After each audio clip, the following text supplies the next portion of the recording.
तो आइए नाजरीन चलते हैं आज के मुनफरिद और अनोखे मौजू की जानिब। दोस्तों, आमतौर पर अमेरिका का यह पुरस्कार इलाका एक ऐसे रिसर्च सेंटर के तौर पर मशहूर है जहां उड़न तश्तरियों और खलाई मखलूक पर तहकीक की जाती है। लेकिन कहा जाता है कि दुनिया में उल्टा सीधा जो कुछ भी हो रहा है उसके ताने बाने एरिया 51 से जाकर मिलते हैं। इस इलाके को एरिया 51 का नाम इसलिए दिया गया क्योंकि ये उन इलाकों में शामिल किया जाने वाला 51वां इलाका था जहां एटम बम के तजुर्बात किए जाते थे। एरिया 51 एक ऐसा इलाका है जहां परिंदों को भी पर मारने की इजाजत नहीं है। एक ऐसा इलाका जहां आम इंसानों को देखते ही गोली मार देने का हुक्म है।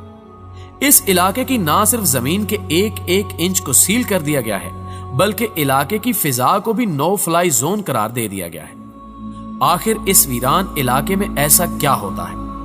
एरिया 51 के बारे में अमरीकी सदर को भी इतनी ही मालूमात मुहैया की जाती हैं जितनी जरूरी होती हैं। इसके अलावा वो भी इस बात से वाकिफ नहीं होता कि उस मकाम पर क्या हो रहा है। अमरीकी रियासत लास वेगास से कोई 83 मील दूर शुमाल में यह पुरस्कार इलाका मौजूद है। इस इलाके को ग्रोम झील के हवाले से भी जाना जाता है, जो कि नमकीन पानी की एक झील थी जो अब खुश्क हो चुकी है। दूसरी जंग अजीम के बाद हैरत अंगेज तौर पर अमेरिका कमजोर होने की बजाय वक्त के साथ साथ मजीद ताकतवर हो गया और बिल आखिर सुपर पावर बनकर दुनिया पर राज करने लगा। लेकिन इससे भी हैरत अंगेज एक और बात यह थी कि वक्त गुजरने के साथ साथ एरिया 51 की पुरस्कारियत में भी मजीद इजाफा हो गया। इस इलाके की पुरस्कारियत का अंदाजा इस बात से लगाया जा सकता है कि कई सालों तक इस इलाके के बारे में किसी को मालूम नहीं था। 1955 में वियतनाम जंग के दौरान CIA ने पहली मर्तबा इस इलाके के वजूद को तस्लीम किया।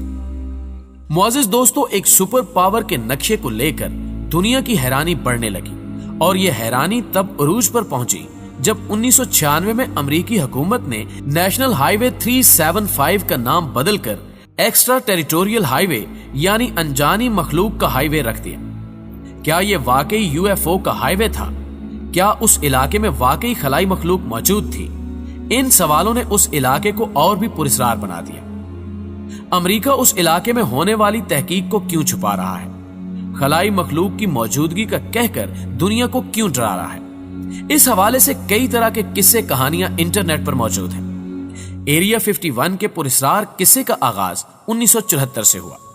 2 जुलाई 1974 को न्यू मैक्सिको में होने वाले एक हादसे की खबर पूरी दुनिया में जंगल की आग की तरह फैल गई। कहा जाता है कि उस दिन जमीन पर एक उड़न तश्तरी आ गिरी थी और उस उड़न तश्तरी में खलाई मखलूक सवार थी। यह खबर भी मिली कि उस उड़न तश्तरी में सवार खलाई मखलूक को हिरासत में ले लिया गया। लेकिन अमेरिका ने दुनिया को दिखाने के लिए उस वक्त के अखबारात में खाना पूरी के तौर पर एक धुंधली सी तस्वीर छपा दी और दावा किया कि हादसे में खलाई मखलूक हलाक हो गई है।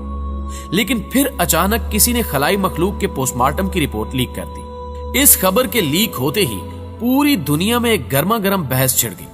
सारी दुनिया को एक नामालूम खौफ के हिसार ने अपनी लपेट में ले लिया था। लेकिन फिर अचानक अमेरिकी हुकूमत ने अपना बयान बदल दिया और दावा किया कि उन्होंने उड़न तश्तरी नहीं बल्कि एक मौसमी गुब्बारा बरामद किया है। उसके बाद से खलाई मखलूक के बारे में अमेरिका की तरफ से कोई खबर अखबारात में नहीं आई। प्यारे दोस्तों, अमेरिका की ताकत दरअसल उसके खुफिया हथियार है और एरिया 51 में अमेरिका अपनी इस ताकत को मजीद बढ़ा रहा है। कहा जाता है कि मीलों तक फैले इस खुफिया तरीन इलाके में ही स्टेल्थ टेक्नोलॉजी पर काम हो रहा है। अमेरिका इस टेक्नोलॉजी को ना सिर्फ दुनिया से बल्कि अपने लोगों से भी छुपा रहा है। एरिया 51 में एक ही प्रोजेक्ट पर अलग अलग टीमें काम कर रही होती हैं। एरिया 51 में एक ही प्रोजेक्ट पर अलग अलग टीमें काम कर रही होती हैं। दिलचस्प बात यह है कि इन टीमों में मौजूद लोगों को भी मालूम नहीं होता कि कौन सी टीम किस प्रोजेक्ट पर काम कर रही है। उन तमाम लोगों को एक खास किस्म के जहाज में, जिस पर किसी भी कंपनी का नाम नहीं लिखा होता, उस इलाके में ले जाया जाता है और जो लोग यहाँ काम करने के लिए लाए जाते हैं वो भी सादा कपड़ों में मलबूस होते हैं। बोर्ड बिशमन के नाम से शायद आप वाकिफ हो। इन साहब ने अपनी उम्र के आखिरी हिस्से में एक वीडियो बनाई और ये दावा किया कि वो एरिया 51 में बतौर एयर स्पेस इंजीनियर काम कर चुके हैं। उन्होंने इंकिशाफ किया कि एरिया 51 में आधा स्टाफ खलाई मखलूक पर मुश्तमिल है जो इंसानों के साथ मिलकर तहकीक कर रहा है। उनकी उम्र लगभग 200 साल है और कद तकरीबन 5 फुट है। ये मखलूक टेलीपैथी की तकनीक इस्तेमाल करके इंसानों से बात करती है। टेलीपैथी दरअसल एक ऐसी तकनीक है जिसमें अपना पैगाम बगैर बोले दूसरे के दिमाग तक बआसानी पहुंचाया जा सकता है। यहाँ एक और अहम सवाल ये भी पैदा होता है कि खुफिया अमरीकी बेस यानी एरिया 51 को खलाई मखलूक से क्यों जोड़ा जाता है। आइए जरा इसके पसे मंजर को भी जान लेते हैं। मुअज़्ज़िज़ ख़वातीनो हज़रात, 1950 के शुरुआती दौर में अमेरिका ने सोवियत यूनियन की फिजा में अपने जहाज भेजने का इरादा किया, लेकिन उन्हें खतरा था कि ये जहाज देख लिए जाएंगे और मार गिराए जाएंगे। इस मुश्किल को मद्देनजर रखते हुए साबिक अमेरिकी सदर आइजनहावर ने इंतहाई ऊंचाई पर उड़ने वाला एक टॉप सीक्रेट रैकून जहाज बनाने की मंजूरी दी, जिसे प्रोजेक्ट एक्वाटोन का नाम दिया गया। उस खुफिया प्रोजेक्ट के लिए किसी ऐसी जगह की जरूरत थी जहां आम आदमी तो दूर की बात, कोई जासूस भी आसानी से न जा सके। इसके लिए न्यूवाडा के सहरा में मौजूद ग्रोम लेक नामी खुश्क नमक की झील के पास की जमीन का इंतखाब किया गया। कोई नहीं जानता था कि इस इलाके को एरिया 51 का नाम क्यों दिया गया, लेकिन एक नजरिए के मुताबिक इसका नाम न्यूवाडा में मौजूद न्यूक्लियर टेस्ट साइट की वजह से पड़ा। ये टेस्ट साइट इलाकों में तकसीम थी जिन्हें एटॉमिक एनर्जी कमीशन की जानिब से नंबर्स दिए गए थे। ये लोकेशन पहले से ही मिलिट्री के लिए जानी पहचानी थी। 1955 की गर्मियों के दौरान एरिया 51 के गिर्द उड़ने वाली अनजानी चीजों को देखा गया।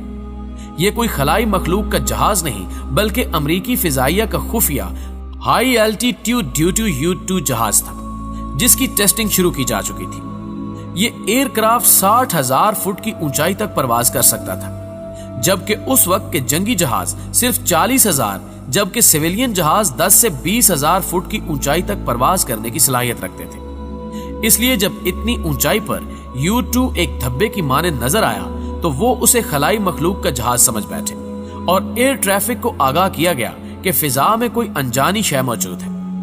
अमरीकी फिजाइया इस बात से बखूबी आगाह थी कि लोगों को दिखने वाली UFOs दरअसल U-2 जहाज है, लेकिन वो इसे टॉप सीक्रेट होने की वजह से आवाम को बता नहीं सकते थे। इसलिए उन्होंने इसको कुदरती मनाजिर और मौसमी तहकीकात बताना शुरू कर दिया।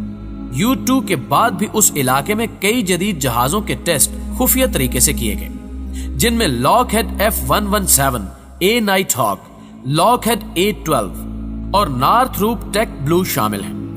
कोई नहीं जानता कि आजकल एरिया 51 में क्या काम जारी है।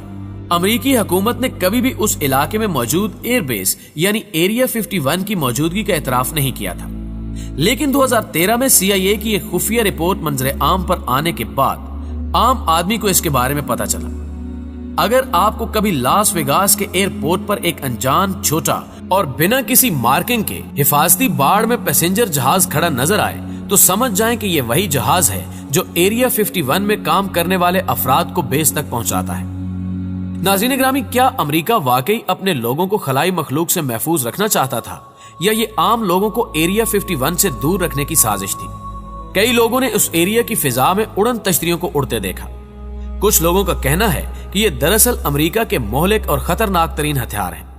यह भी कहा जाता है कि चाहे ड्रोन, मिसाइल हो या स्टेल्थ टेक्नोलॉजी से लेस लड़ाका तैयारे, ये सब उसी इलाके से निकलते हैं। आप सोच रहे होंगे कि महज सनसनी फैलाने के लिए ये सब आपको बताया जा रहा है, और आप में से कुछ लोगों का शायद ये ख्याल हो कि उस इलाके में जो मर्जी होता हो, हम पाकिस्तानियों को फिक्र करने की कोई जरूरत नहीं। अगर आप भी यही सोच रहे हैं तो ये महज आपकी खामख्याली है। हम आपको ज्यादा दूर नहीं ले जाते। ये बात 2011 की है, जब 1 और 2 मई की दरमियानी शब 2 अनजान हेलीकॉप्टर पाकिस्तान के शहर एबटाबाद की फिजा में मंडला रहे थे। ये 2 हेलीकॉप्टर कहां से आए थे, इनमें कौन सवार था, इसकी भिनक न टारगेट को हुई और न चंद कदम पर मौजूद छौनी में बैठी पाक फौज को। दरअसल ये अमेरिका के ब्लैक हॉक्स नामी 2 हेलीकॉप्टर थे और उनमें अमेरिकी नेवी सील के 23 कमांडर सवार थे। उन कमांडर्स ने टारगेट के खिलाफ कार्रवाई की और फिर रात के अंधेरे में गायब हो गए। ये सब कुछ कभी मंजरे आम पर ना आता अगर कार्रवाई के दौरान एक हेलीकॉप्टर हादसे का शिकार ना होता, और शायद दुनिया जान ही ना पाती कि स्टेल्थ टेक्नोलॉजी किस बला का नाम है। दरअसल इस मिशन में अमेरिका ने जिन हेलीकॉप्टर्स को इस्तेमाल किया था वो एरिया 51 में तैयार करदा स्टेल्थ टेक्नोलॉजी से लेस थे, जिन्हें ना रेडार की अल्ट्रा वायलेट शुआएं पकड़ सकती थी और ना ही कोई इनकी आवाज सुन सकता था। इस टेक्निक को बचाने के लिए अमेरिका से आए नेवी के कमांडर्स ने उस हेलीकॉप्टर के इंजन को जोरदार धमाके से उड़ा दिया। दोस्तों, हमें उम्मीद है कि आज की ये वीडियो आपको बेहद पसंद आई होगी। वीडियो पसंद आने की सूरत में इसे लाइक कीजिए, दोस्तों के साथ फेसबुक और व्हाट्सएप पर शेयर करते हुए हमारी हौसला अफजाई भी कीजिए और कमेंट बॉक्स में हमें अपनी कीमती तजावीज से जरूर आगाह रखिएगा। आज की वीडियो में बस इतना ही। अगली वीडियो तक के लिए अल्लाह निगहबान।